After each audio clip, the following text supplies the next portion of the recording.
A lot of you guys have heard a lot about the developers over at Telltale Games, and they are known for their story-driven adventure games like The Walking Dead, Sam & Max, Strong Bad's Cool Game for Attractive People, and The Wolf Among Us. As of right now, they are currently working on not only the third season of their Walking Dead series, but they're also working on their newly introduced Batman series, which the first episode is expected to come out next month. Well, the guys over at Telltale decided to go up to the public eye and speak out about a nifty little feature that they've been experimenting on. And of course, I know it's not much, but it's definitely enough to basically surprise people because we've known Telltale Games as makers of, well, single-player exclusive games.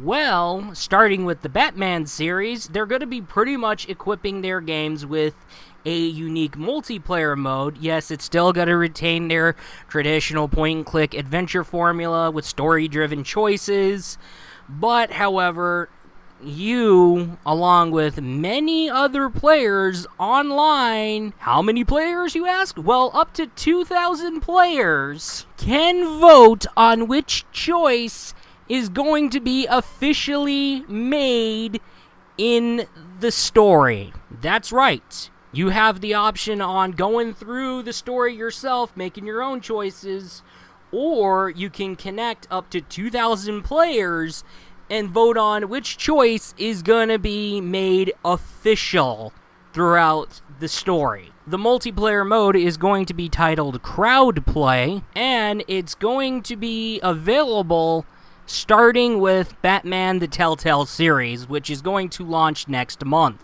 And when you get your hands on Batman the Telltale series, and you start a new game, flipping the switch to on when it comes to crowdplay, you're going to be given a URL for you to copy and paste onto your Twitter, onto your Facebook, for friends and friends' friends, and etc. to pretty much join you and pretty much vote on the choices that the Batman is going to be given. As a guy who's played Telltale games recently, I do see this as a fantastic idea, a brilliant idea at that. While, in the other hand, sessions with crowdplay on can take a huge fucking backfire. It could lead to numerous arguments, and people are just going to fucking argue with each other throughout the entire route.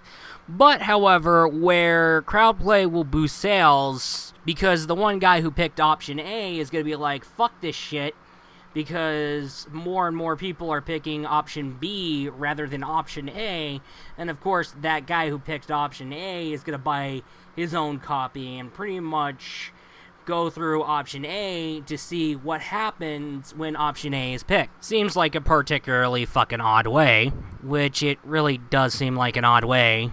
But, however, there's a way, there's a way. But aside from how it will boost sales, the play session can go swimming, or pretty much it can end up with people arguing with each other throughout the entire playthrough. Or, pretty much worse than that, the player gets fucking swatted. Unfortunately, time will have to tell, meaning that we would have to pretty much buy Batman the Telltale series to pretty much see how it's gonna end.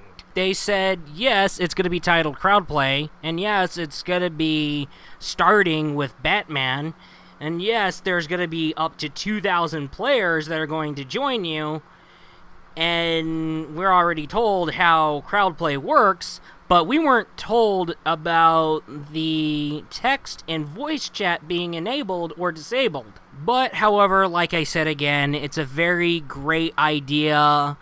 It's a really great idea, suitable for the type of games they traditionally make. But if you're one of the type of folks who would love to start their own play session, making their own choices, then this is definitely not for you. Also, why I do see this as a very interesting idea, there's going to be other people, a lot of other people perhaps, that are going to give this crowdplay feature the benefit of the doubt. Crowdplay could be the huge community mover, but however, at the same time, it could also be a pointless crapshoot multiplayer mode that was pretty much never asked for in the first place. But hey, in the event that does happen, at least you tried. Alright, that's all, and I'll be looking forward to you in the next video.